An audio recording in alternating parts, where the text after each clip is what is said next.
Ano na naman yan, te? Ano nangyari? Eh, paano ba naman kasi, be? Nabuwag na yung favorite love team ko. Ito naman kasi si Loie Castro, tinanggihan niya yung rom-com movie nila ni Cathy Garcia, besh! Excited pa man din ako pumunta sa black screening nila ng fan club nila ng Loca. Alam mo kung makatali ka, kala mo kung anong groundbreaking news yung nabasa mo. Groundbreaking ito sa akin, no? At saka sila ang nagpabuhay sa akin at nagpabalik sa akin sa panonood ng mga local series and films. Te, try mo din kaya para hindi puro book fictional character yung mga kinakakiligan mo. Eh, ayaw mo nun, may live action. At saka, be, tingnan mo, hindi ka ba nang popogian dyan? Pogi, Pogi naman. Pero sakto lang. Alam mo, kikiligin lang ako kapag bigla siyang pumasok dito sa bookstore natin tapos nagdala siya ng maraming kliyente na bibili ng libro natin. Tsaka, ano bang mali sa mga book-based fictional characters? At least ako, free ako na may imagine yung mga dream guy ko. Oh, siya! Work tayo! Work! Work! ito Work! nga, nabubuhay na. Teka lang.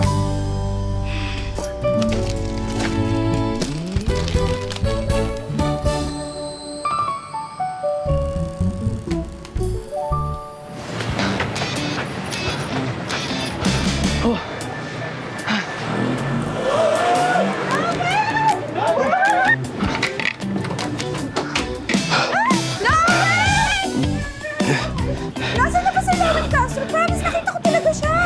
Siya ba yun? Oo! Puntahan niya natin. Ikaw tara, tara na.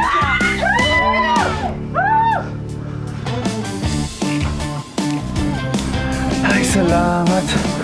Munti ka na.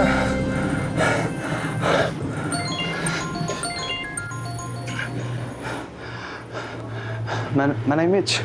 Where are you? Hindi mo naman talaga tatanggapin yung bagong rom-com na pilit sa inyo ni Katie? Manay Mitch, I already told you, ayoko muna gumawa ng rom-com. Dire-diretsong rom-com projects na ginagawa ko. O tapos ano, isa lang yung character ko doon. Mayamang basketball player na na-inlove sa babaeng inaapis sa mansion nila na siya pala yung tagapagmana. Wala man lang variety. Look, I need a break. Hindi ba't nakaka-umay na pare-parehas yung ginagawa? Nagbilin na rin ako. Anyway, I'm in a bookstore, so I have to keep quiet. Okay? Bye.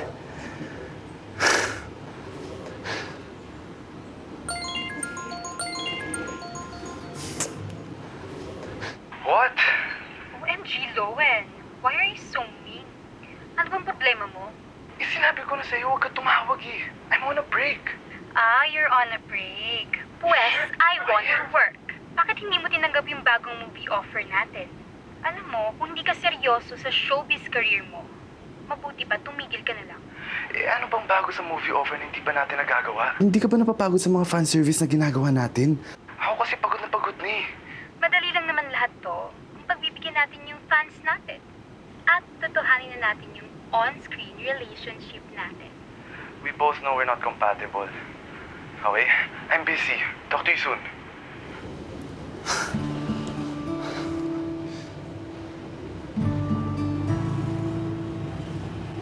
Uy, bookshop crush. Hey, that's chubby me. And that's April. Dito kaya siya?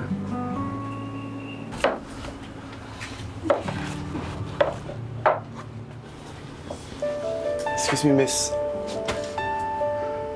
Uy! Uy! Uy! Uy!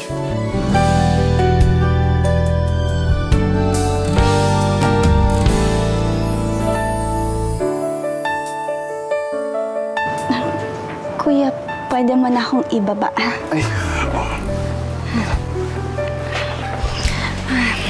Kuya, salamat sa pagsaluwa. You are? Lowen. April. Eh, hindi ba niya ako kilala? Parang familiar ka.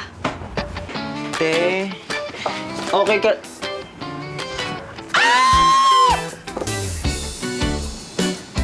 OMG!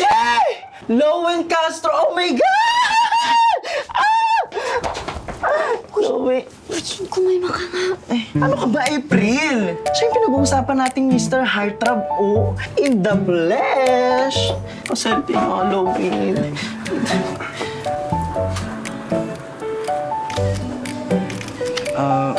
Pwede favor? Huwag mo muna post today kasi umuwi ako dito to rest and detach from showbiz eh. Okay lang ba? Sorry, sir. Pasensya na po talaga sa friend ko. Ano po ba, may specific book po ba kayong hinahanap? Arts, philosophy? Ano po bang hinahanap niyo po? April Sandoval. Alam mo pangalan ko? Ikaw nga! Di mo na ako naalala? Sorry, sir. Hindi po kasi ako nanonood ng TV. Ah.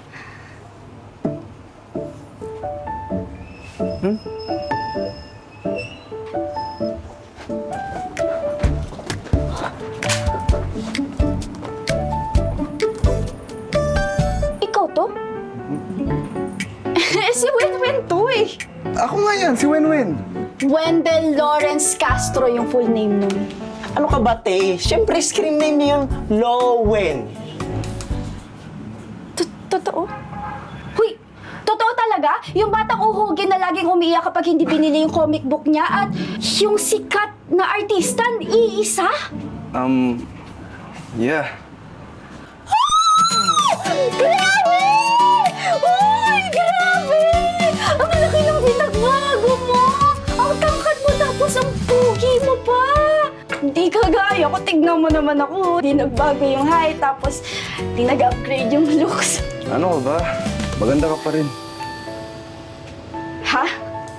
You're pretty, April. Baka pretty miserable in life kasi sobrang daming stress.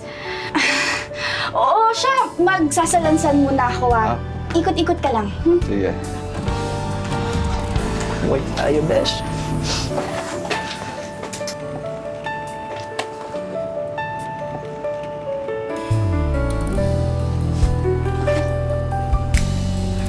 Lowen, i-share mo naman yung story about your childhood crush or first love. I met my first crush when I was 7 or 8 years old. It's a girl na na-meet ko sa isang bookstore located just 2 blocks away from our ancestral home. There's this young girl na anak ng isang bookstore owner. May pagka-bully at lagi niya ako inaasar kasi iyakin ako nun eh. Masyado akong sensitive that time dahil mataba ako nun eh, chubby ako nun eh. Ako ba yun? Hindi ko naman siya binubuli Uy, nito! Alam mo, huwag na huwag ka na talagang babalik dito. Hindi! Naku!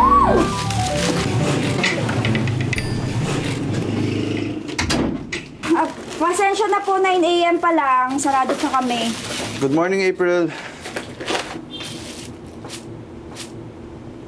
Lowen? Lowen? Anong ginagawa mo dito? Sorry, sobrang aga pa. Sarado pa kami. Hindi, wala lang. Nagdala lang ako ng coffee at saka pastries. And maybe I can work here? Oo. Work? Magbabasa ka ng script? Magsusulat ka? No. As in work. Tutulong ako dito. Uy, wala akong pampasahod sa'yo. Sa katunayan nga, struggling na tong bookstore namin eh. Alam mo naman, wala nang nagbabasa ng mga physical books ngayon. Buti nga open pa kami. Maybe I can help. Thanks, but no thanks. Kaya na namin ni Ayon to. Alam mo, mabuti na lang. May dala akong pagkain para sa'yo. Kasi for sure, hindi ka pa kumakain. Itong kape. Ayan. Huwag na, nakakahiya. Okay lang ako. I insist. Dali na. Talagang kinakayan-kayanan mo ako, no? Hindi mo ako madadaan sa dimples mo, no? Pero, tama ka. Gutom na din ako.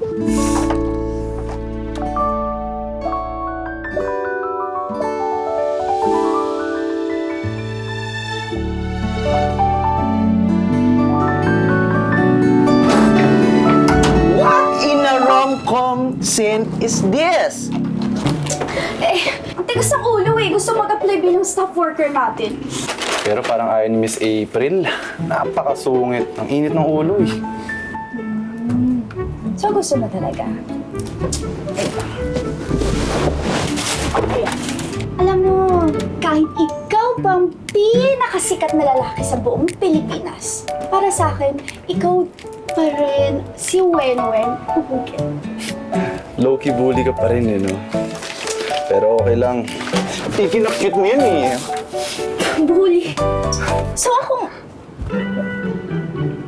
Never mind. Alam mo, ang gawin mo na lang, ayusin mo yung mga libro na yan by author, by publishing dates, and by genre. Okay? Yes, boss. Bilis! I got you. Bilis! Work tayo! Work ko! Work ko! In fairness, pang rom-com ang plot twist mo, ha? Saan ka mapupuntang love story? Sorry, kain yan, kain yan. Gutom ka lang eh. Sarap, di ba? Kung alam mo lang, Wenwen, madalas kitang asarin noon dahil crush din kita. Sino ba naman mag-aakala na after so many years ay babalik ka dito as a successful heartthrob? Pero ako talaga tinawag mong bully pagkatapos mong umalis na wala man ng proper goodbye? Nakakatampo. Ay, oh. Huwag mo ako dinadaan sa killer smile mo. Sige ka, baka ano magawa ko. Ay, ano ba itong mga naiisip ko? No. Huwag kang papadala, April. Huwag marupok. Artista na yan at bully ang tingin niya sa'yo. Remember that.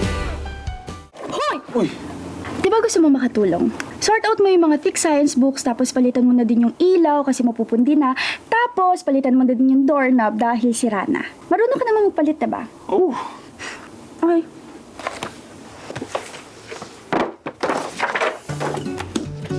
Ano? Naayos mo na? Oh, try it. Meron ka naman palang life skills eh. Tinuro ng dad mo? Ay, hindi. Napanood ko lang sa online tutorial video. Ito. Online? Alam mo, masyado ka nagre-rely sa online technology, no? Paano kung bigla na lang nawala ng wifi globally? Eh di hindi ka magso-survive. Mamaya pati pagpapalit ng bumbilya, hindi mo alam. Tapos iasa mo pa sa online technology. Eh, bakit? Gano'n naman tayo.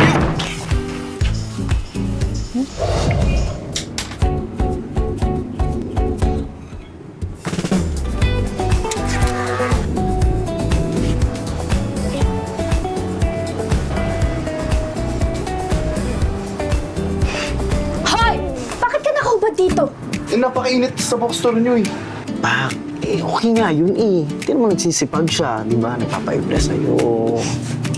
Anong impressive dyan? Impressive ba na kada task kailangan tumingin sa online tutorials? Oo, Ma'am April, tapos na.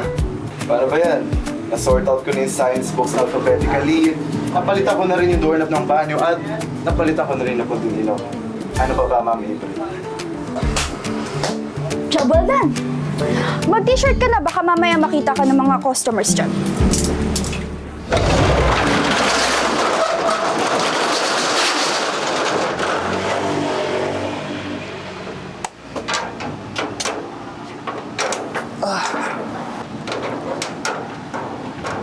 Oh, di ka pa ba uuwi? Kain muna tayo. May binili akong balot. Marunong ka bang kumain yan? Oo naman. Tara, kain tayo. Kuha ka. Oh, may isa pa yan. Hati tayo. Oh, tignan mo nga naman, no? Grabe, no? Hindi ko akalain na yung Wenwen na kilala ko dati na uhugin, iyakin, tapos kalaro ko lang dati, laging tambay dito noon. Sobrang sikat na ngayon, grabe. Eh, tingnan mo nga, oh, sa sobrang sikat mo, model ka pala ng isang facial wash. Tapos, kakatapos lang din ng fantaserye mo. Sunod-sunod pa yung box office movies mo. Ang tawag nga nila sa'yo, rom-com movies. Tapos ikaw, anong tingin mo sa akin? Bully. Okay. Alam ko na kung bakit ganyan yung trato mo sa akin. Napanood mo yung vlog interview about childhood crushes, no? Oo. Ang sabi mo doon, yung childhood crush mo ay yung may-ari ng bookstore na cute at lagi kang binubuli. Eh, isa lang naman naiisip ko doon eh. Ay naku, kung alam mo lang. Kung alam ko yung ano. Wala. Hindi na importante yun. Mga bata pa tayo. Oh, sige. Para hindi ka na magtampo, ihatid na kita sa inyo. Mag-hi na rin ako sa mama mo. I'm sure naman maalala niya pa ako, di ba? Wala na siya. 8 years na. Sorry to hear that. It's okay. Sino nakasama sa bahay mo? I lived alone. Si Aya na lang talaga yung kasama ko, yung friend ko / workmate. Don't worry. Nandito ulit ako para samahan ka. Alam mo, wag kang ganyan. Malungkot ako. Mamaya, maniwala ako sa'yo. Totoo naman eh. Sus, umalis ka nga dati na hindi ka man lang nag-goodbye sa akin, di ba?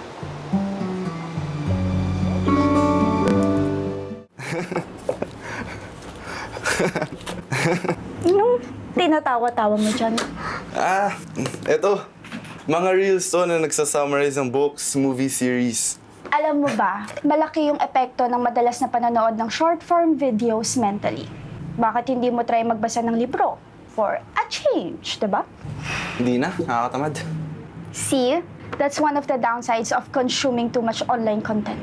Alam mo, try mo din mag-offline. Para naman maging okay yung focus and mental health mo, di ba?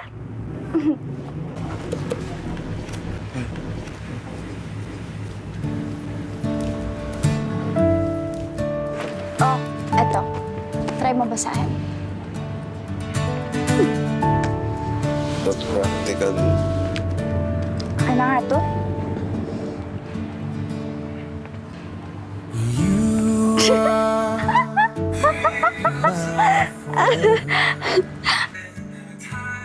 Ano ba?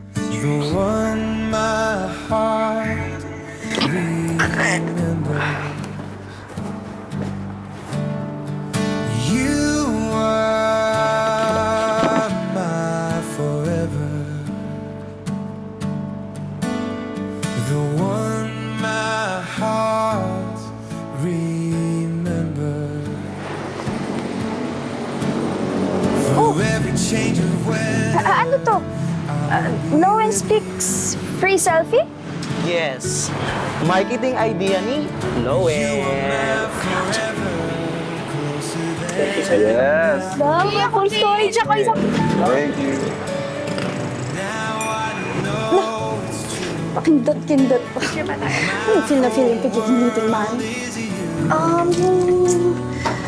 Yung novel na...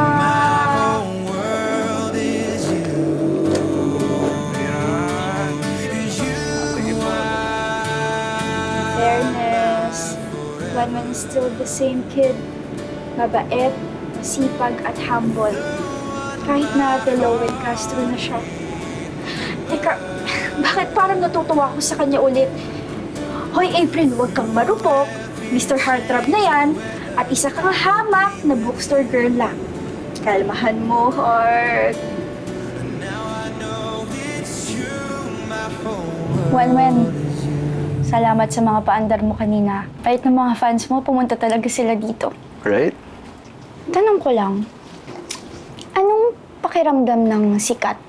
Yung dinitilian ka, tapos madami nagpapapicture sa'yo kahit private time mo. Curious lang. Well, sa umpisa, nakakatuwa talaga siya. Lalo na kapag nakakuha mo yung roles, gigs, appreciation na gusto mo. The money's there. Pero, mahirap maging showbiz. You have to show up kahit hindi ka okay. May pressure din sa fans and management. May girlfriend ka na ba? Yung Katie. Kayo ba talaga nun? Wala akong girlfriend. Wala rin akong plano i-pursue si Katie romantically. Nagkataon lang talaga na nag-hit yung show namin. So, ayun, the management decided na maging steady love team na lang kami. Ikaw, may boyfriend ka na? Ako? No boyfriend since birth. Kasi di naman ako, di ba? Hindi nagba-makeup, hindi nag-ayos ng buhok, may makapal na glasses, tapos hindi pa lumalabas. Minsan, hindi pa naliligo. Sino ba naman magkakagusto sa akin, di ba? Maganda ka naman. Pero kaya pala may amoy, no? Maligo ka kasi muna. Alam mo, ikaw, visit ka talaga eh. Ikaw, Bakit? ikaw talaga wala ditong sikat-sikat. Kahit ikaw pa yung pinakasikat na lalaki sa buong mundo, sa buong Pilipinas, ikaw pa rin si Wen-Wen. Ugen. Wow, ugin. Oo. Iyakin. Iyakin. Teka nga. Ha? Sino iyakin sa akin? Ay! Ano ba?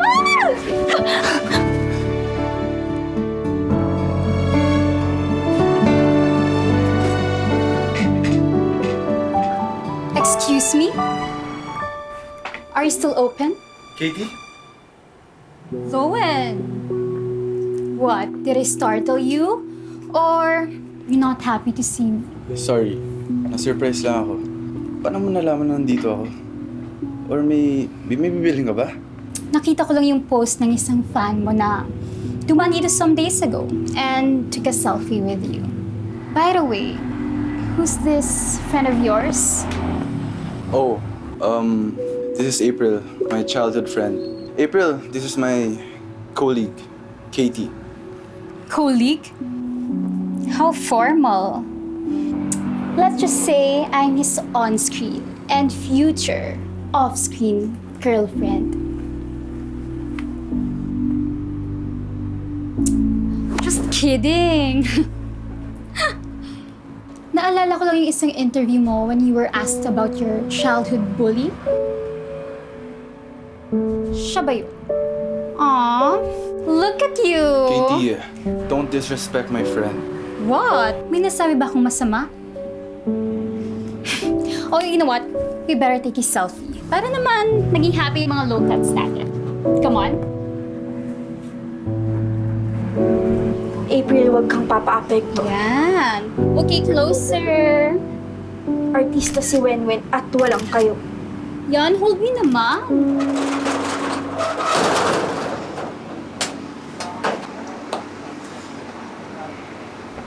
Salamat sa pagtulong. Ihatid na rin kita sa inyo.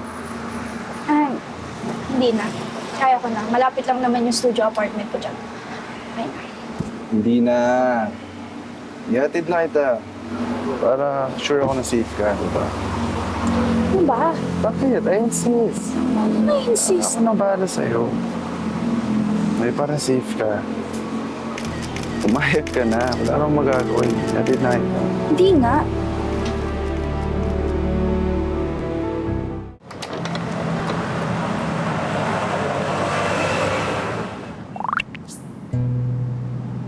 Nakakaloka. Akala ko pa naman ba yung din si babae Lowen yan? at Katie Mukhang for hindi real. kaganda. Ay, nagloloko nila tayo. Sus! Eh, hindi naman mabait yung Katie na yan. Showbiz much? Palibhasa kung wala si Lowen, walang kukuha sa kanya.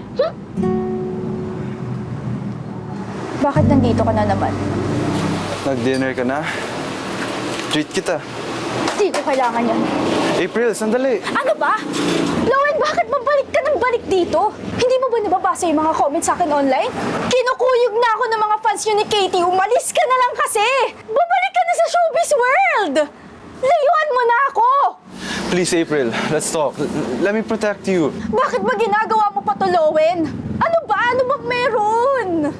Sabihin mo nga sa akin. Because I love you. I really love you. Simula nung bata pa tayo, mahal na kita. Mahal mo ako. Wow! Ano bang tingin mo sa atin dito? Nasa taping tayo? Nasa rom-com movies mo tayo? Nasa realidad tayo, Rowan. Wala tayo sa taping. At kung ano man yung nangyayari ngayon, hindi ako natutuwa. Nakaka-stress! Sandali, April, please! Ah! Sorry, Wen-Wen! Lowen, o kung sino man yung kaharap ko ngayon. Ayusin mo muna yan. At yung management mo, tell them what you really want for your career. At bumalik ka na lang kapag desidido ka nang ipaglaban ako. At yung sarili mo.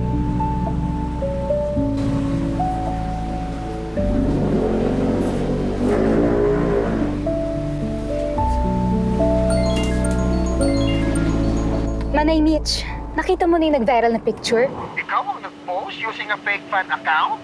Yes! Paano ba naman kasi nakikipagharutan pa si Lowen dun sa babaeng yun? In public pa.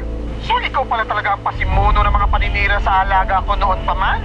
Pwes, nare-report kita sa management.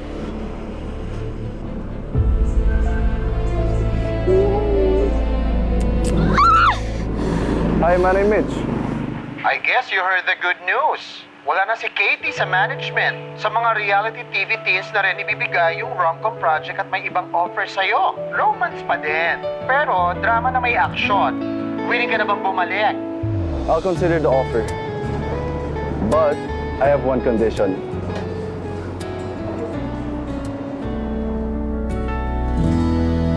Lowen, matagal-tagal ka na rin nagpahinga. What made you accept this project knowing na you were vocal na may umay ka na sa romance comedy?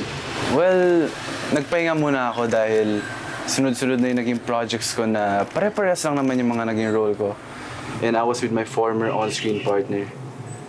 Naghahanap ako ng something new. Mas action and drama-focused itong new movie namin. And in a way, nakaka-relate ako sa lead male character. Most of the crucial scenes will be shot here kasi bookstore owner and may kakaibang night job yung main character. Everyone, I would like to introduce to you April Sandoval. April, simula nung bata pa lang tayo, ikaw na talaga yung naging inspirasyon ko. Kilala ako ng mga fans ko na nagpapakilig. Pero sa totoo niyan, ikaw lang naman nagpapakilig sa buhay ko. At gusto ko malaman mo na kung meron man akong gustong maka-love team sa tunay na buhay, ikaw yun.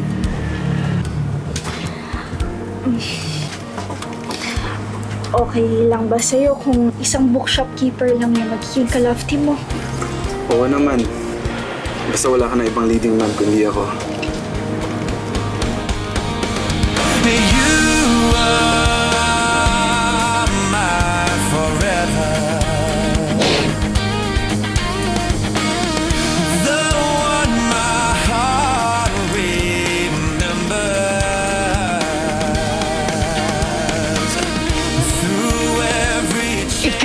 Manuel, kung agawin mo? Hindi ako ahas! Napakalandi mo, bakla ka! May asawa na sila. Kayo ni Lucas wala pa. Kaya wala kayong choice. You have to go to your lolo's place. Chick boy ng pamilya. Nilalang, chick na boy pa. 2-in-1. Hoy, cheater! Baka hindi mo gustuhan pag ako yung nagsalita kay Lucas. Akala mo ba hindi kita papatulan? Ibibigay ko ang hinahanap mo. Bring it on.